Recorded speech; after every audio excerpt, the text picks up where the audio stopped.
The Cambridge interview process is it's very important to see this as one part of the assessment. So we look at many things about each candidate. In our minds, when we're doing an interview, the sorts of things we're thinking about are whether or not the person in front of us has the right kind of background knowledge needed for our courses, whether we think they'd be successful in our kind of teaching environment. And to put it in a nutshell, really, can they think?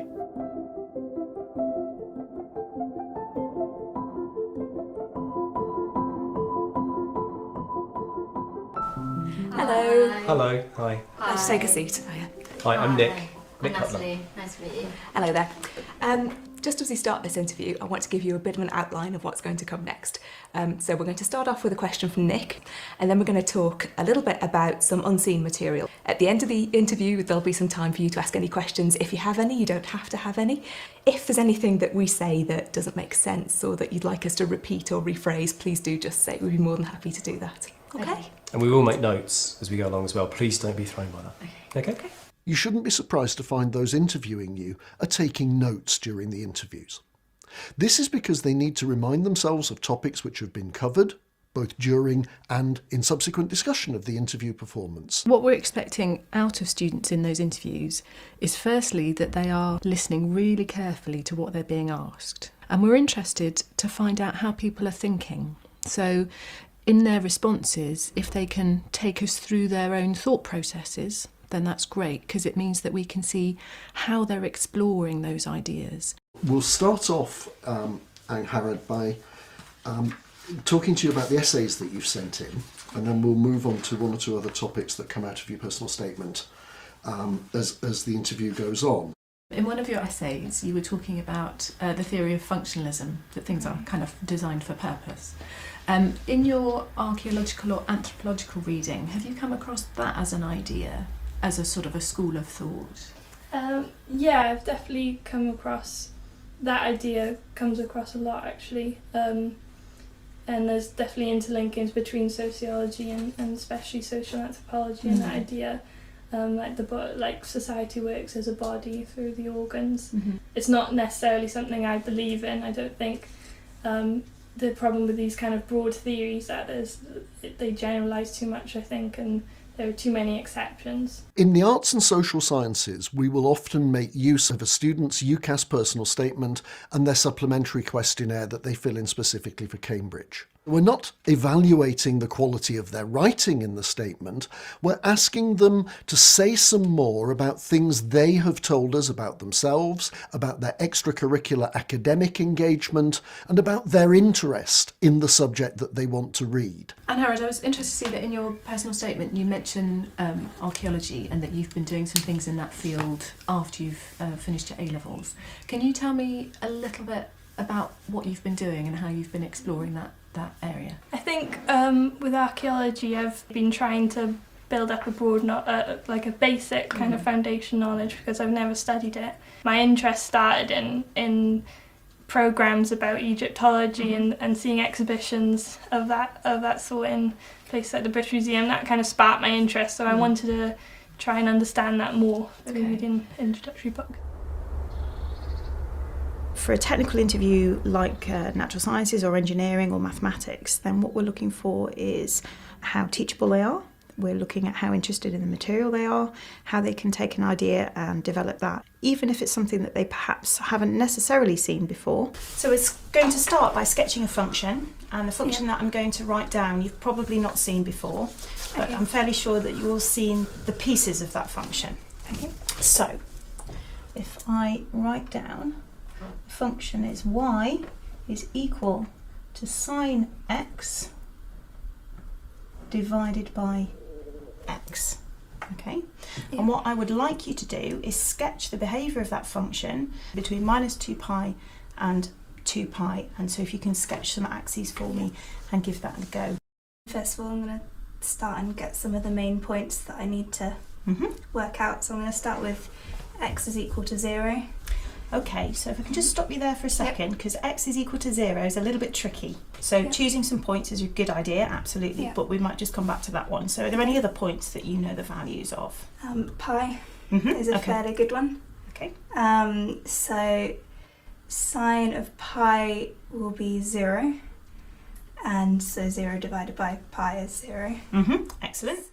Even when she was getting to the stage of being uncertain about what to draw, and you could see the hesitation, she would nevertheless draw something, and that gave the opportunity to say, well, yes, that's sort of in the right direction, you need to change this a little bit.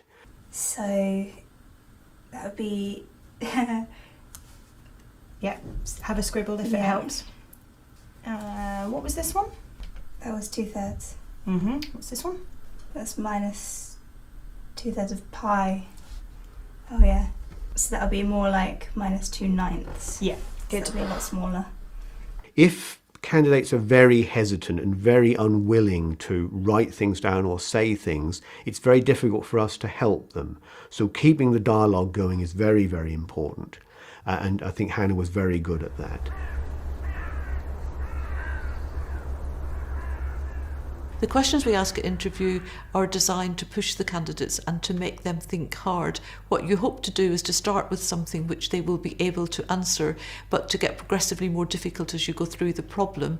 And often the candidate who thinks they haven't done very well will have done well because they'll have actually progressed further through the problem. We would expect candidates by the end of the interview to feel that there was something that they haven't been able to answer. Starting with something that hopefully we've already covered in some degree and you should know, what role do bases actually play in the hereditary nature of DNA?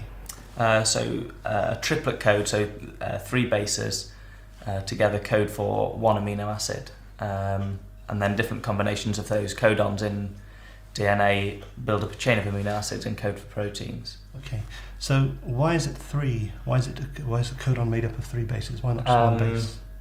Because the 3 bases are needed so that you can have different combinations to code for different amino acids. There's only 4 bases, so if you only had a single base, you would only be able to code for 4 amino acids. Whereas we have a triplet code which codes for 20 different amino acids. Is it 20? How many combinations can you have with? With 3. I'm going to have to write something down. Yeah. So. Oliver gave a very positive interview, actually. I think he answered the questions very well. What I particularly liked was that he didn't give up. He kept on trying to work out answers, and he was listening to the information that we were giving him, and you'd see flashes every so often. We go, oh, of course, that's that. I've connected it together. And that's exactly the kind of thing that I'd be looking for.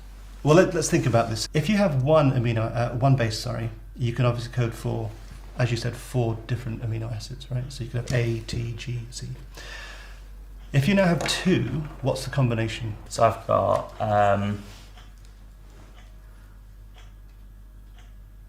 12, would I have? A bit more than 12. I'd have 8.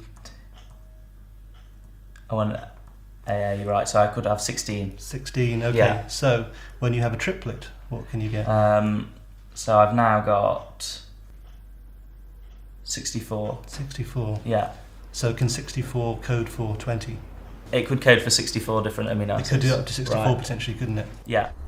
It can be quite difficult, I think, when you come into an interview situation to remember that we want you to do well.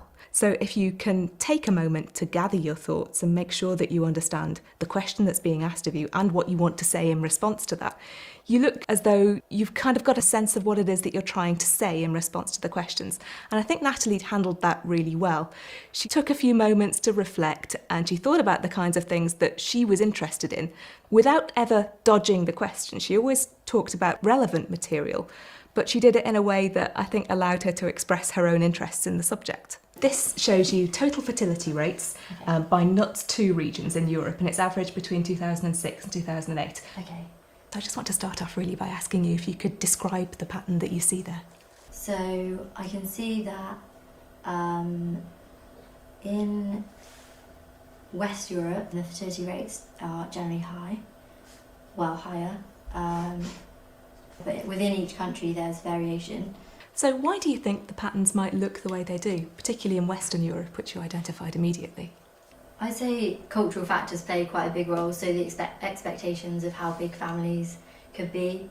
and also maybe welfare measures also play a role. So the provisions of the state and how that it may encourage or discourage people to bring up families. I wonder if I could ask you to speculate on what you think this map of total fertility rates will look like in 20 years' time. I would say that possibly the fertility rates in the UK and France might decline a little bit. Why might that be? That might be to do with the changing role of women, so their expectations of their careers, and I suppose it's quite difficult to say because there are so many factors that sort of come into it that you can't really speculate that much until it happens. Okay, certainly a complicated picture. Thank you very much. Thanks. We run a holistic admissions process, so we try and collect as much information as we can about a candidate. A lot of that comes from the paper record, so a record of examinations, for example, the personal statement, the reference from the school. The interview is just one component of that whole process. It's not the be-all and the end-all. It can tell us important information about a candidate, but it's not necessarily the most important factor in our considerations. The single piece of advice I'd give any student coming for interview is to listen carefully to the questions that they're being asked. And if you don't understand a word, ask for clarification. Be yourself as much as possible. We are assessing you to see whether we can teach you effectively. So the more you are like you in your interview, the better.